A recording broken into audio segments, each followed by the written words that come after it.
pessoal, está começando mais um Cidadania e Serviço Público, o programa da FESPESP. E a gente está recheado de notícias hoje, viu? Atenção para você que precisa fazer a declaração do imposto de renda. Tem consultoria gratuita aqui em São Paulo, eu te conto daqui a pouco onde está sendo essa consultoria. E o Alckmin deixou o governo do estado e a gente foi ver qual a avaliação dos paulistanos sobre a gestão tucana. Marie-Claire Real e Suzana Borges, a presidente e tesoureira da ASP-TJSP, voltam ao nosso programa para falar de mais uma lei destinada a crianças e adolescentes que são vítimas de violência. A partir de agora, você é meu convidado especial e o Cidadania e Serviço Público está no ar.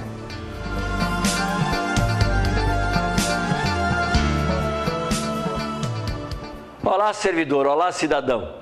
Estamos iniciando mais um programa Cidadania e Serviço Público. E hoje a nossa conversa é com a Marie-Claire Real, que é presidente da Associação dos Psicólogos e Assistentes Sociais, e com a Suzana Borges, que também é da diretoria. Vamos lá, tudo bem? Tudo ótimo. Então vamos começar com a Marie-Claire, presidente da Associação dos Assistentes Sociais e Psicólogos. O que é um assistente social e por que um assistente social no Tribunal de Justiça?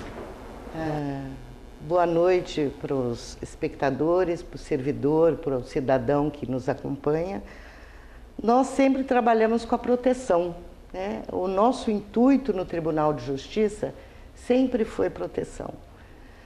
Primeiro no antigo juizado de menores, depois quando houve a mudança do ECA nas varas de infância, nas varas de família, em alguns lugares na cível, depois na do idoso, de violência doméstica. Conforme as leis vão mudando, vão aumentando as nossas atribuições, sempre no sentido de auxiliar o magistrado nas suas decisões e encaminhar a família, essa criança, esse adolescente, para o executivo, para a rede de proteção do executivo, para uma proteção integral. Eu falei em crianças e adolescentes, mas você está me dizendo que trabalha idoso, numa rede bem mais ampla dentro do Tribunal de Justiça. Muito ampla. Na verdade, é proteção sempre que está em tramitação algum processo, alguma reclamação.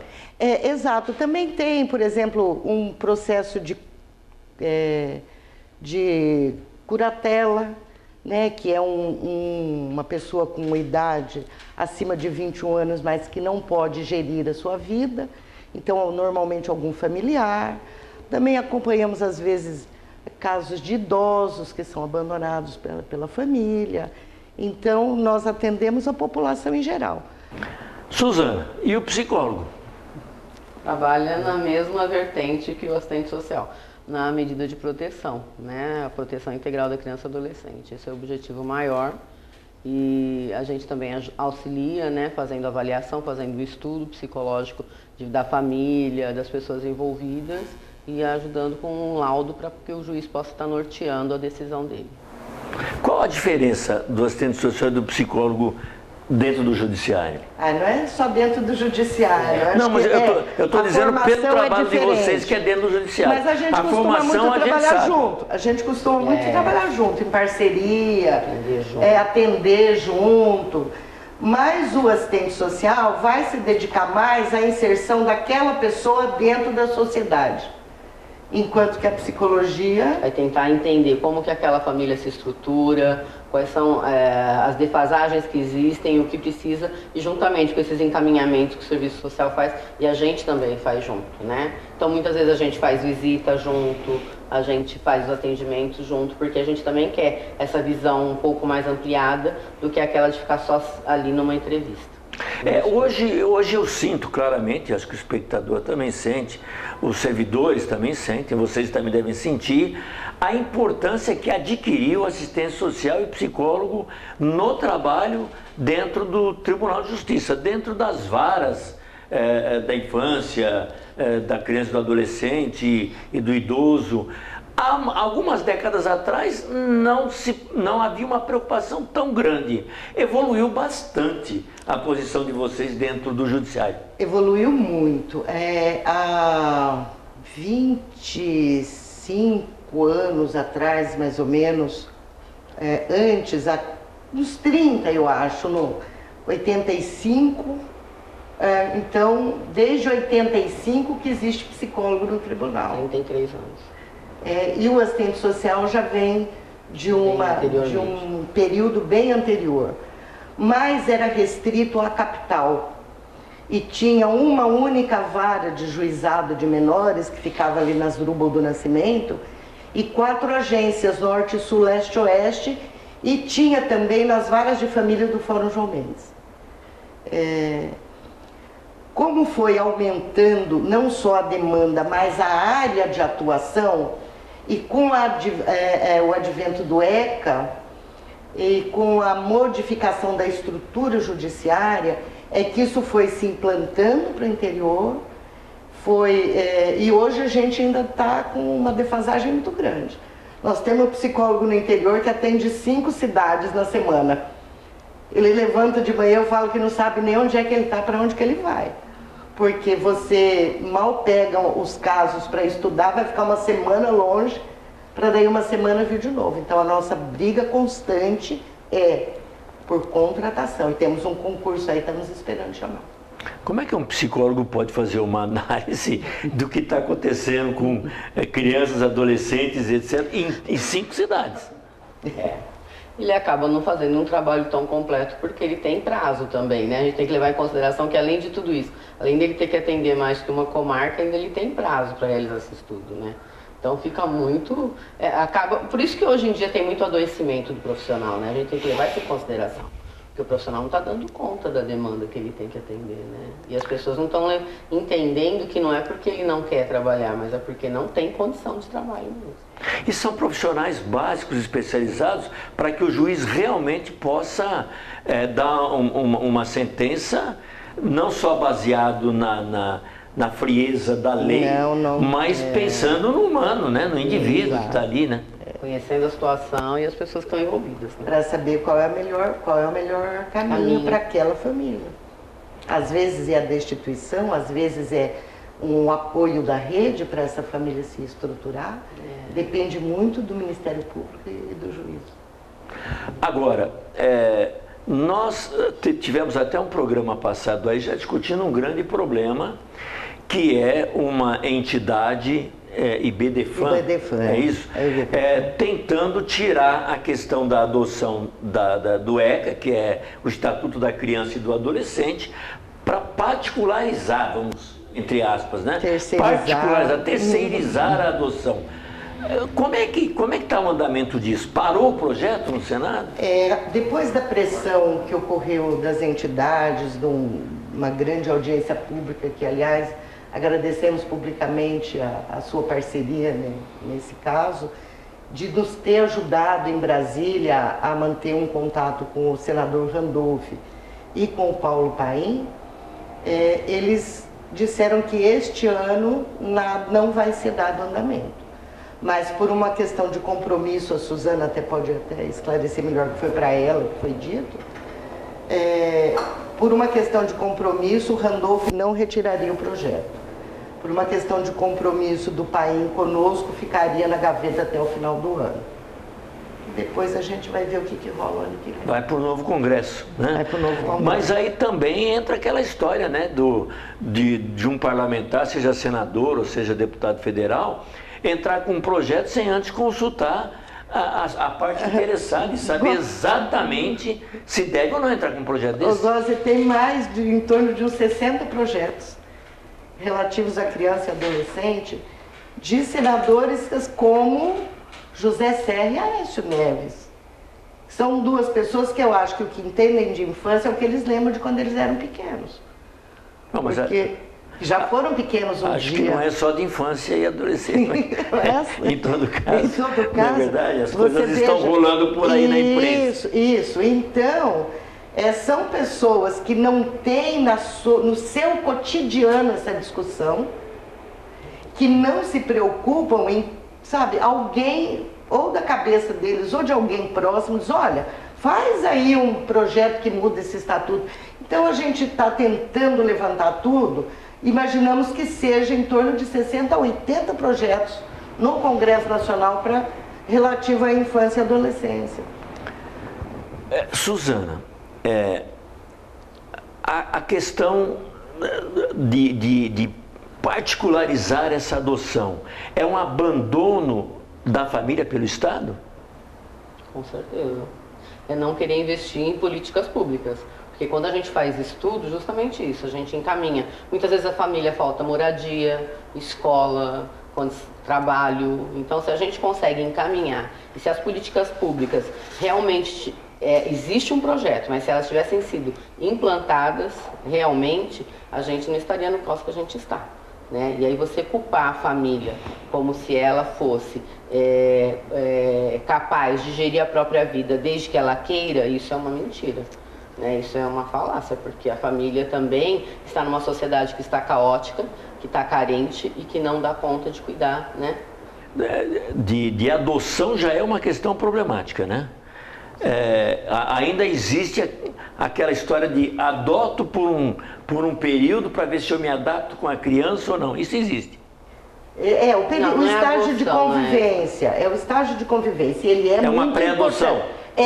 Fica com um termo de guarda. É uma parte do processo. É uma época em que a criança vai se adaptar à família, a família vai se adaptar à criança, e nós, assistentes sociais e psicólogos do tribunal, vamos fazer o acompanhamento, dando um suporte, fazendo um encaminhamento, tirando questões, porque o difícil é a família entender que mesmo que seja um bebê recém-nascido de um dia, ele tem um histórico de 9 meses na barriga de uma mãe que ou não pôde ficar com ele, ou não teve condições de ficar com ele. Então não existe criança que você pega como um papel em branco e você vai escrever naquele papel o que é que você quer que a criança seja. Toda criança tem um histórico. Então tem família que chega neste estágio de convivência e não se sente estruturada para ficar, mesmo com criança pequena, não estamos falando nem só de adolescente. Agora, vocês acham importante extremamente primordial. Esse período? Estágio de convivência, com certeza. Bom, nós temos aí também agora a Lei 13.431, que nós vamos conversar sobre ela já. Nós vamos fazer um pequeno intervalo, a Mariana vem aí com noticiário, mas nós voltamos para falar na segunda parte exatamente desta lei. Voltamos já.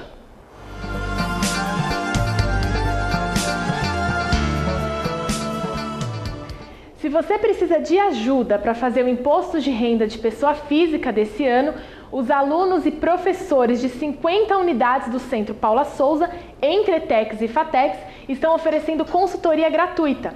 O prazo de entrega da declaração vai até o dia 30 de abril, que já é agora na próxima semana. Algumas unidades possuem um número limitado de vagas, então, nesses casos, é preciso fazer a inscrição pela internet. Outras unidades pedem 1 quilo de alimento não perecível e outros donativos que serão distribuídos a instituições beneficentes.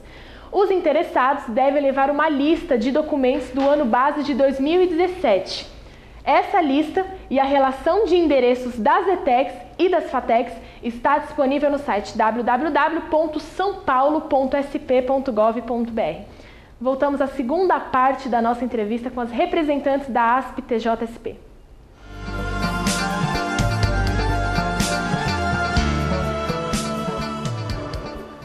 Estamos de volta com o programa Cidadania e Serviço Público.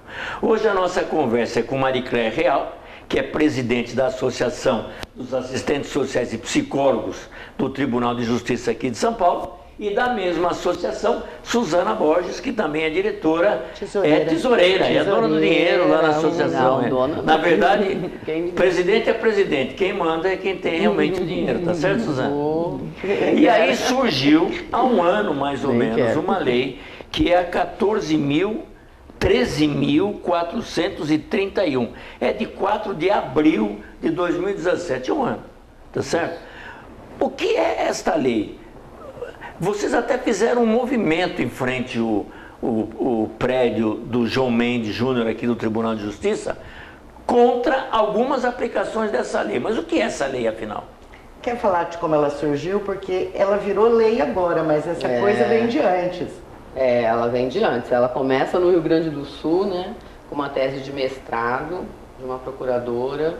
E aí, a partir disso, como o êxito, né, o que eles conseguiram foi bom, eles começaram, né, vou fazer um resumão mesmo, eles começam a implantar isso porque eles conseguem criminalizar o vitimizador e, em função de querer aumentar o número de prisões, né, e aí você vai aumentando isso.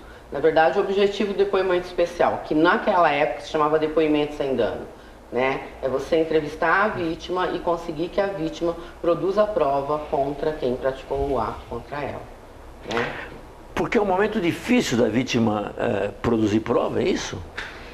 Olha, o que a gente acredita que seja melhor, que essa criança ou esse adolescente, porque na verdade é a nossa vertente, a criança e adolescente, que eles sejam ouvidos logo no início do processo, logo que a coisa acontece, logo que o ato acontece, que vem a denúncia. Porque quanto mais tempo vai se passando, mais tempo para essa criança fica difícil dela ficar. Todas as vezes que ela vai falar sobre isso, ela tem que recordar traumas que são muito severos. E a gente sabe, enquanto psicólogo, né, que eu sou psicóloga, minha formação é essa, enquanto psicólogo, que quando você força de alguma maneira, induz a criança a mexer num conteúdo que ela não está preparada, você está, na verdade, traumatizando cada vez mais, vitimizando cada vez mais. Que a gente tem que esperar o tempo da criança. E com o depoimento especial, você tem que induzir a criança a falar. E quando você induz, você provoca que uma coisa que a criança muitas vezes não quer estar abordando, não quer estar falando, ela seja obrigada a falar. E o juiz, ele vai pedir isso porque ele está atrás de provas. Né? O que é um movimento, na verdade, que a gente está fazendo, tanto assistente social como psicólogo? A gente está querendo dizer, e a gente já diz isso há muito tempo, nós não somos inquiridores, nós não somos produtores de prova.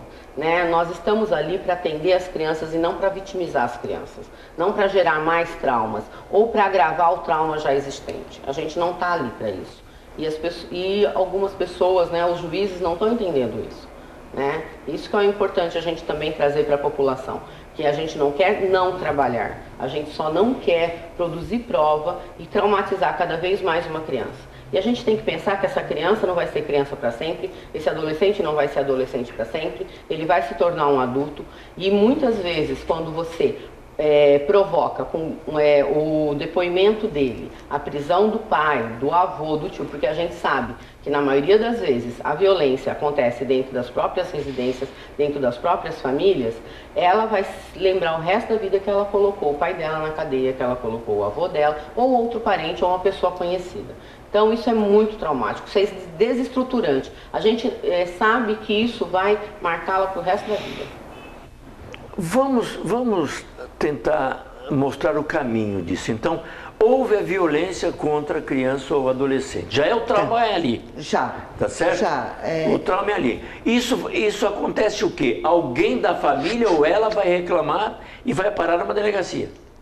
Às vezes na própria rede de atendimento. Então, eu vou contar para você um caso da saúde, tá?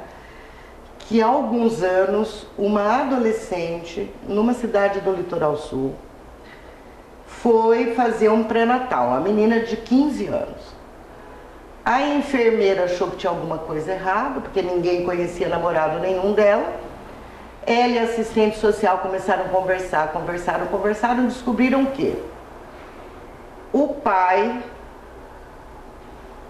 era avô e ia ser bisavô. Tá? Então, o cara... Meu Deus, que caminho! O cara teve um filho com a esposa, teve um filho com a filha e estava tendo um filho com a neta, que também era filha. Então, isso pode acontecer na rede de atendimento. Aí já é um trauma que vem... A família inteira. A família inteira. E aí, pra você ver, e aí a família escondeu isso, claro. Por quê? Porque as pessoas não têm estrutura para enfrentar essa situação. Nem todo mundo que é adulto consegue ir numa delegacia e dizer: eu fui violentado, foi assim, assim, assim, assim. Nem o adulto consegue. Então imagina você, uma criança de 5, 6, 7, 12, 14 anos, não tem estrutura para enfrentar esta realidade. O que ela precisa é de proteção. Então, aí aconteceu isso, lá no posto de saúde, hospital, qualquer coisa assim. Na escola também. Na escola também. Aí vai para a delegacia.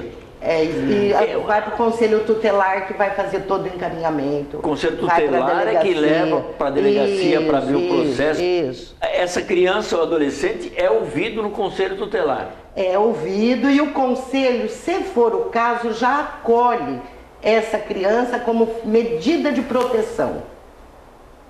Então, mas ao ser ouvida no conselho tutelar, ela já está retomando o trauma de novo. E aí vai... Depois da delegacia outra vez ou não? Na delegacia vai ser ouvida de novo. Vai ser ouvida de novo, a segunda vez. Ou terceira, né? Porque já terceira. falou lá falou na saúde. Na saúde. No conselho. Na delegacia. Às vezes da promotoria, depois pelo juiz. E agora vem no juízo. O juízo, na verdade, deveria já receber com as provas colhidas. Ele tem alguma dúvida para ouvir de novo a criança. Mas pela legislação ele ouve sempre agora. É um direito do juiz ouvir a vítima. É um direito, não é obrigação do juiz, é um direito. E deixando muito claro, não é um juiz da vara da infância, é o juiz criminal. Porque é um processo crime. Processo crime. Então aí assim, nós estamos sempre trabalhando com o juiz da infância na medida protetiva. Agora vocês passam a trabalhar com o juízo criminal. Para o juiz criminal, para colher provas, para colocar alguém numa cadeia. Então, o que vocês mais discutem com o tribunal é o seguinte: o tribunal quer que vocês façam essa oitiva. No estado de São Paulo, uma resolução da corregedoria determina que são os assistentes sociais e psicólogos judiciários que farão essa inquirição da criança numa salinha com vidro, com o juiz e promotor e o advogado ou o réu do lado de fora, gravando. Agora conforme a gente vai reclamando, muda. Não vai mais gravar, porque já teve caso da assistente social ficar mais de 1 hora nesta inquirição. A hora que terminou, falou: não gravei, excelência. Então aperta o play e faz tudo de novo. E o tribunal baixou uma resolução, então, que vocês fazem oitiva e não o juiz. Quando, na verdade, o juiz por ética profissional, tanto o psicólogo quanto o assistente social deveria estar ali com o menor em proteção e não em oitiva. Tá certo? E agora? É o que falam nossos conselhos. Tanto o Conselho Federal de Psicologia quanto o Conselho Federal de Serviço Social emitiram resoluções antes da aprovação da lei, dizendo que nós estávamos impedidos de fazer, porque não constava das nossas atribuições, porque os conselhos é que determinam as nossas atribuições e fiscalizam o nosso trabalho. Nós somos impedidos de fazer o que não está nas nossas atribuições. A Justiça veio e suspendeu essas resoluções dos conselhos. Está sob júdice. Agora olha a complicação, porque se não fizerem, tem processo administrativo no judiciário. Já foi dito e se fizerem, é passível de processo ético. De processo ético. Isso. Qual a solução para a gente encerrar o programa? Nós estamos querendo saber qual a solução. Na verdade, eles falam em escuta especializada. Então a rede tem que se especializar para as provas já serem colhidas na rede. Os nossos laudos, quando protetivos na vara da infância, que a gente está atendendo uma família, que a gente acha que tem a possibilidade de violência, a gente faz o relatório, o juiz encaminha para o promotor, que abre um processo e aquilo vale como prova, por que agora não pode valer? Tá aí. O nosso programa chegou ao fim, conversamos com a Maricléia Real e com a Suzana Borges. Elas duas são da Associação dos Assistentes Sociais e Psicólogos do Tribunal de Justiça de São Paulo, mas já fica aqui o compromisso que nós vamos voltar a falar sobre isso conforme tivermos o andamento. Com certeza. Tanto na Justiça quanto nos conselhos de psicologia e de assistente social. Nós agradecemos a oportunidade. Tá Obrigada. Boa noite. Fiquem agora com a Mariana e o nosso noticiário. Até o próximo programa.